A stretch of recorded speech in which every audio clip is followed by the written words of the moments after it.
Bom, meu nome é Valcléia Solidade, eu vou fazer 54 anos agora em novembro e estou trabalhando aqui na FAS há exatamente 14 anos e um mês. O que me fez vir trabalhar aqui na FAS foi um convite. Já trabalhava no terceiro setor, trabalhei 10 anos numa organização não governamental em Santarém, no Pará. E fui convidada para vir trabalhar aqui no Amazonas para implementar o programa de compensação do gasoduto Coari-Manaus. E quando finalizou essa etapa, que foi final de 2007, eu voltei para Santarém, mas em 2008 aí fundaram a FAS, né? E eu logo em seguida recebi um convite pela experiência, pelo trabalho que eu desenvolvi aqui, então acharam que eu tinha o perfil para ser uma das pessoas para compor a equipe, né? Eu cheguei aqui em outubro de 2008, já com um grande desafio, que era inserir 4.000 pessoas, 4.000 famílias no programa Bolsa Floresta. Então, nós fizemos o desafio Faz 4.000, e para quem não viveu aquela época, foi muito especial. Especial porque era uma equipe muito disciplinada, uma equipe muito integrada, uma equipe que trabalhava arduamente, diurnamente, então não tinha hora para acordar, não tinha hora para dormir, e uma empolgação muito grande, né? E conseguimos, no final de 2008, colocar mais de 5.000 famílias no programa. Então, essa foi a primeira coisa fantástica que eu ajudei a atingir na FAS, né? Em seguida, a gente construiu ali um processo de territórios, né, que são hoje as regionais que a gente fala. Começamos a implementar os projetos de geração de renda, de empoderamento comunitário. A gente vê muitos desafios, mas naquela época ainda, há 14 anos atrás, ainda era muito seguro estar nas comunidades, muito diferente de hoje, né? Então, a gente dormia nos barcos por aí, no meio dos rios, nos igarapés, nos centros comunitários, na casa de comunitário, para poder atingir essa meta e ter desenvolvido uma metodologia na FAS de sempre, fisiologicamente, ouvir mais e falar menos. A gente foi construindo processos que deram muito certo e geraram muitos resultados positivos, né? A gente pode dizer que hoje a FAS, para as comunidades, tem todo esse respeito, muito por isso, pelo fato da gente ter essa capacidade de escutar, de ter esse compromisso de implementar as ações num prazo, que é o prazo das comunidades, né? Porque as comunidades, para elas, o tempo é sempre muito curto devido às ausências das políticas existentes e que ainda existem até hoje.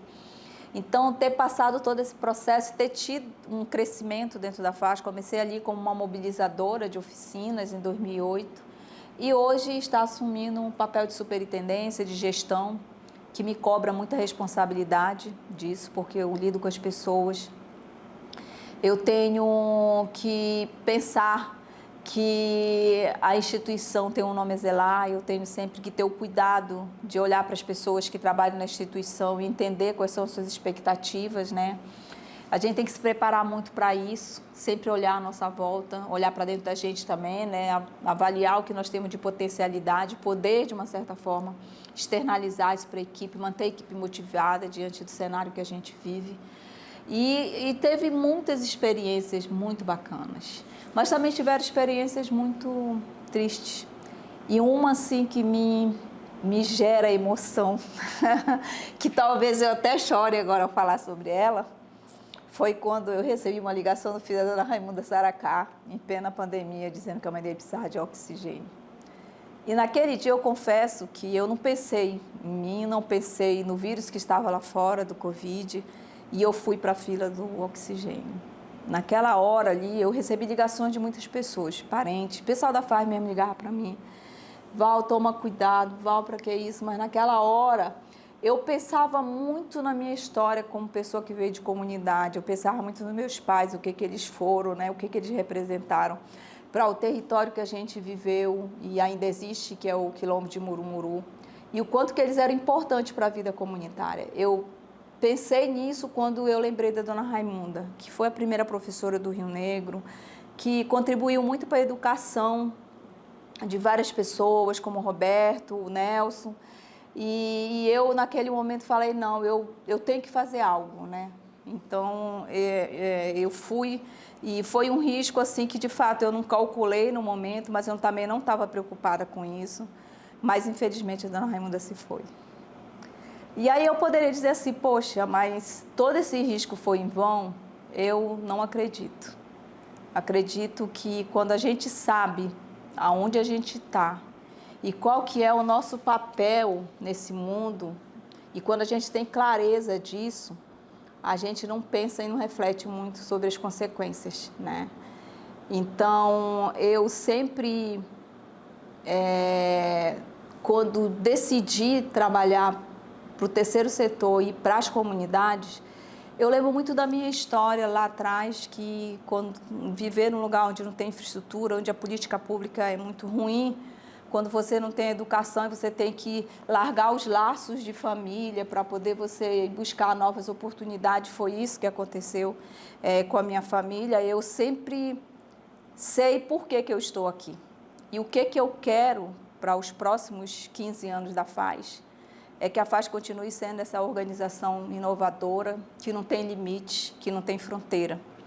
E que eu, que fazendo parte dessa instituição como pessoa, possa de fato cada vez mais fortalecer o propósito daquilo que eu de fato acredito que eu estou aqui para fazer, que é possibilitar que os territórios estejam fortalecidos, que as políticas públicas existam de fato, para que famílias como a minha não possam ser interrompidas, você perder a infância muitas vezes, porque você precisa caminhar em busca de algo melhor.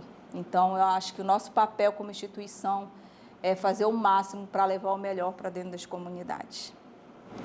Bom, a FAZ, acho que há 15 anos atrás, eu não imaginava chegar aqui no baile de debutante assim tão amadurecida, com tantas realizações. Foram muitos desafios que nós enfrentamos durante esses anos todos. Nunca o caminho foi fácil para a FAZ, porque a gente tem esse espírito muito de inovação, de ousadia, né? E isso incomoda muitas vezes algumas pessoas e muita coisa mudou, assim, de fato, né? Eu acho que a gente ter consolidado ações tão importantes, ter levado a educação, ter durante a pandemia desenvolvido todo um projeto voltado para a saúde, mesmo de forma remota, ter empoderado as comunidades, os territórios, levar temas de fortalecimento das mulheres, falar de violência doméstica, falar de violência psicológica com as mulheres, falar de abuso com as crianças, ter um projeto voltado para a proteção da criança e do adolescente. Então, a gente, de fato, foi no cerne do problema, tentar resolver, né? E a gente consegue alcançar resultados bem positivos com relação a isso. Então, eu consigo ver uma mudança muito grande e sempre um caminho muito vasto, um caminho cheio de realizações, com muitos desafios a serem vencidos e também, de um tempo para cá também, ter sido resiliente, né, diante dos últimos 4 anos, das oportunidades que nós perdemos de continuar projetos que estavam consolidados ou se consolidando, de ter sobrevivido diante do enfraquecimento dos órgãos de comando e controle, e a gente está no território como organização realizando, prestando um serviço para as comunidades. Então, eu acredito que nós estamos passando por essa muito fortalecidos, a gente tem cada vez mais tentado aprender não com o que deu errado, porque eu costumo falar que o que não deu certo virou lição aprendida, porque mesmo daquilo que não dá certo, você precisa aprender e fazer com que isso se torne uma fortaleza para a instituição. Então, eu vejo que nós percorremos águas tranquilas, mas também pegamos o banzeiro, seja do Rio Negro, seja do Solimões ou do Juruá, mas estamos saindo dessa fortalecidos, consolidados, cada vez mais sabendo do nosso papel e da nossa responsabilidade como instituição, se fortalecendo como pessoas que fazem a gestão dessa instituição, olhando para o lado, olhando para frente, sem esquecer que lá atrás também foi importante quando nós demos a nossa largada. Então, eu vejo a FAZ fortalecida e sempre em busca de cada vez mais se renovar, se reinventar, ser resiliente e, acima de tudo, eu acho que cumprindo com louvor a sua missão, né, que é olhar para as pessoas que estão dentro das comunidades e fazer com que essas pessoas se fortaleçam, porque eu acredito muito que quando você investe no indivíduo, você fortalece o coletivo. Olha, a minha motivação é porque eu conheço essa realidade e sei, não conheço só de ter lido nos livros, mas da vivência. Então eu me motivo porque eu acredito que as comunidades, elas apostam muito naquilo que nós somos, né? Então, o que me faz vir todos os dias para a FAS é que, de fato, além de eu saber exatamente o que eu estou fazendo aqui e o que eu desejo para as comunidades, eu acredito que eu não posso contribuir bastante, né? Eu tenho muito para aprender, principalmente, com essa vivência, com a realidade que muda todos os dias. Tenho que aprender muito com as mudanças climáticas que nós estamos vivendo atualmente, e eu acho que nós temos aí a oportunidade de mudar essa rota, né, da realidade que nós estamos vivendo hoje, de violências nas comunidades, de falta de políticas públicas, que a gente está vivendo hoje, as grandes secas, a oportunidade da gente fazer realmente uma readaptação do ponto de vista não só da implementação daquilo que nós fazemos, mas do ponto de vista de um olhar da comunidade para fora também.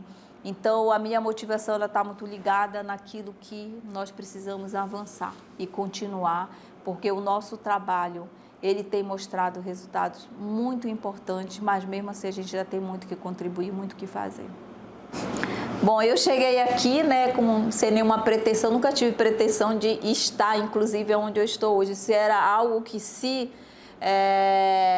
eu tivesse sonhado um dia, não foi algo assim que eu descrevi, porque existem pessoas que assim, traçam uma meta, né? Minha meta, eu estou aqui hoje, daqui a 15 anos eu quero estar em tal lugar.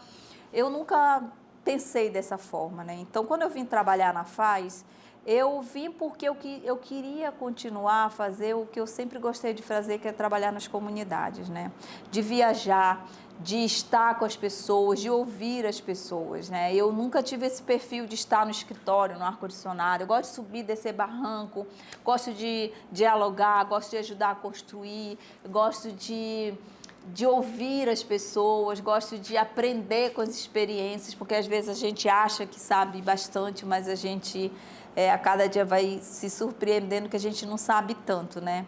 E fui trabalhando, foi trabalho, dedicação, né, muita doação ao trabalho, porque eu sempre fiz para as comunidades o que eu gostaria de lá atrás tivessem feito pela minha comunidade. Então, é muito mais do que um trabalho, é um propósito de contribuir, né, e de fazer com que fique um legado, né? Então, o meu legado vem pelo trabalho, pelas realizações, pelo modo como eu entendo as comunidades e fui desenvolvendo, contribuindo para que a FAS pudesse realizar cada vez mais o seu trabalho no campo,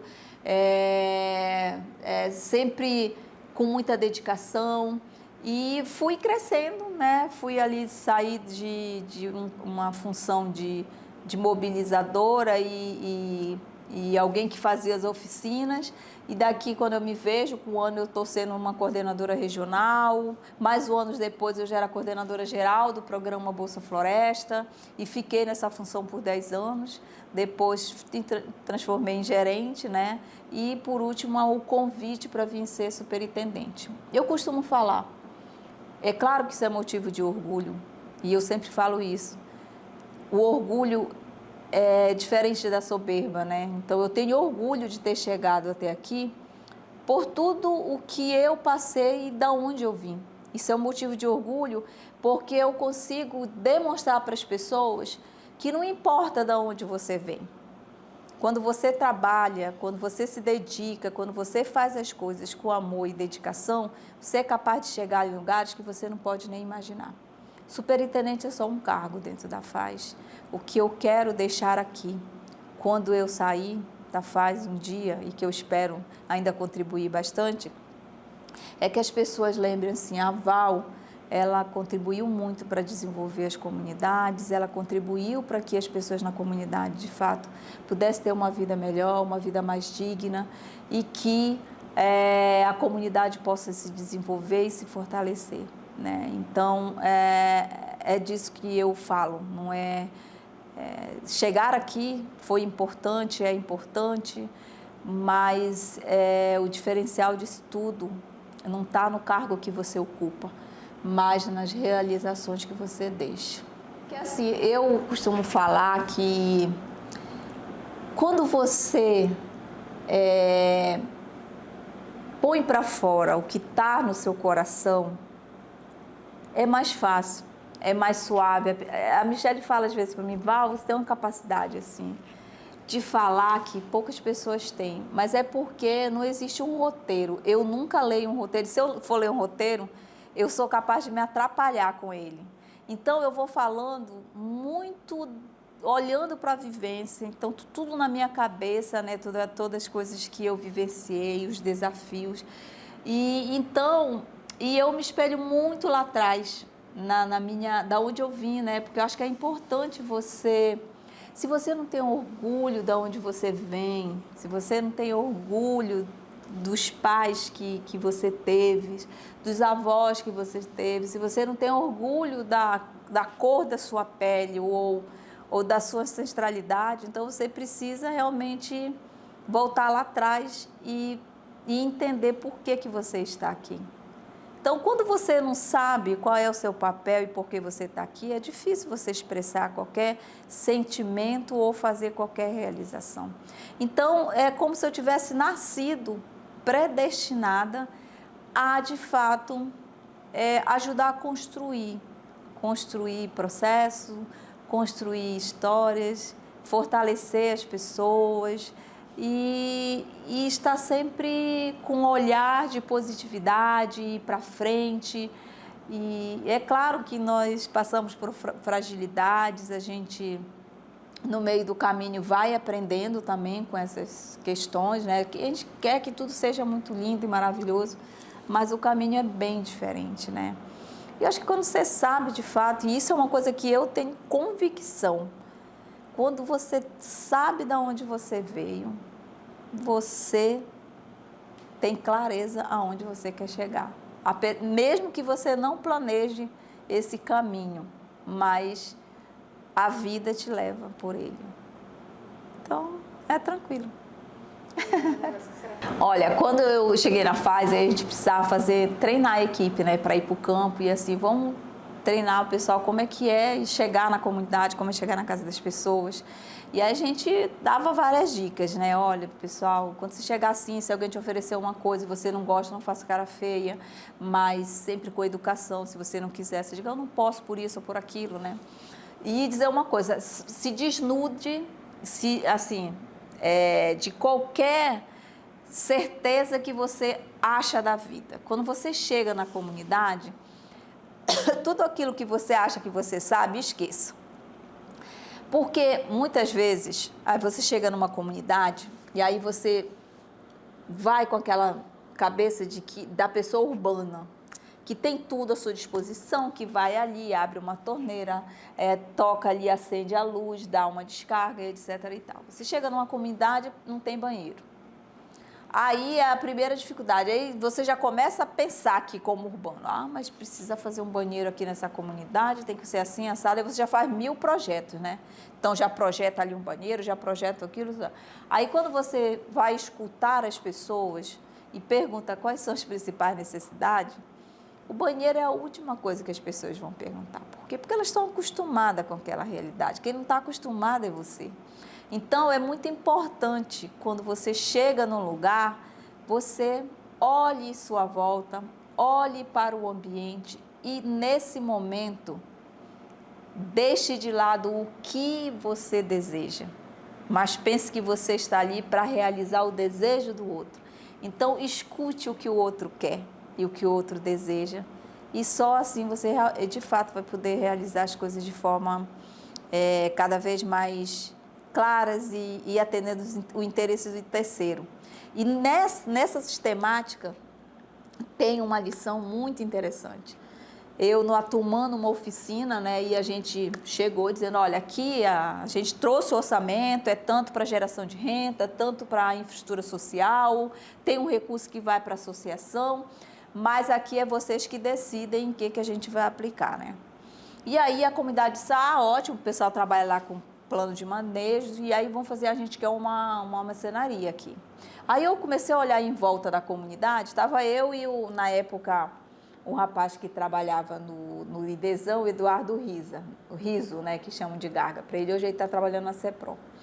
E aí a gente começou a discutir, eu disse, mas gente, como é que vai ser o negócio da energia? Comecei a perguntar no sentido deles entenderem que tudo bem, aquilo poderia ser um projeto que naquele momento não era mais adequado. Mas não queria eu dizer que não era mais adequado, né? E nós ficamos nessa discussão, não, a energia, a gente vai comprar um gerador e tudo mais, mas esse gerador vai dar para puxar tal maquinário e tal. Não, e a comunidade lá de cá, e eu do lado de cá, querendo assim, dizer assim, gente, talvez não seja uma boa ideia, mas sem querer dizer que não seria viável naquele momento. E depois de mais ou menos umas 2 horas de discussão, um comunitário levantou a mão e falou assim, Dona Val, posso falar? Eu disse, mas é claro que pode. Ele falou assim, Dona Val, a senhora não disse que é a gente que decide? Eu disse sim. Então, por que a dificuldade de realizar isso aí? Então, naquela hora, eu fiquei sem palavras. Eu disse, realmente, vocês decidem, você tem razão. Então, nós vamos experimentar fazer isso. E, para nossa sorte, acho que um mês depois, eles mandaram uma carta dizendo que tinham desistido porque pensaram melhor e acharam que realmente aquele não era um projeto adequado para aquele momento. Mas, para dizer o seguinte, que é importante, em algum momento, você se colocar no lugar do outro, da expectativa do outro, para você não gerar frustração, né? Então, já que eu tinha dito ali naquele momento que eles que decidiu, então, ele tinha razão, eu não tinha outra coisa a não ser dizer assim, você está certo. Então, é sempre muito importante esse diálogo, essa questão de você entender, sabe? E também se manifestar na hora certa, ter os argumentos na hora certa, sem ir para o embate, sem gerar frustração. E isso é uma habilidade que nem todo mundo tem. E é um olhar também que é importante para quem se propõe a trabalhar com comunidade e melhorar esses territórios aí, nesse meu mundão que existe aí, com tantas ausências ainda muito presentes. 15 anos, né? 15 anos é a idade você sai da adolescência, já pensa, já quer namorar, né? Essas coisas todas, porque foi assim comigo, então, né? Mas eu acho que é muito bom quando você vai crescendo e passando os anos, e quando você tem uma festa de 15 anos, né? E você ali tem alguns desejos, né? E eu acho que nesses 15 anos da fase, o que eu desejo é que a gente, de fato, consiga chegar nos lugares mais distantes, consiga ajudar a construir a vida das comunidades, consiga fortalecer essas pessoas, levar esperança, né, para essas comunidades, fazer com que os jovens dessas comunidades, de fato, possam ser futuras lideranças e possam continuar fortalecendo a história das comunidades, a cultura da comunidade, manter viva toda essa questão da ancestralidade que também existe nas diversas comunidades, e que a gente possa olhar aos 30 anos para trás e dizer que nessa passagem dos 15 anos a gente tinha muita clareza do que a gente queria, né? E que a gente quer é o melhor para todos nós.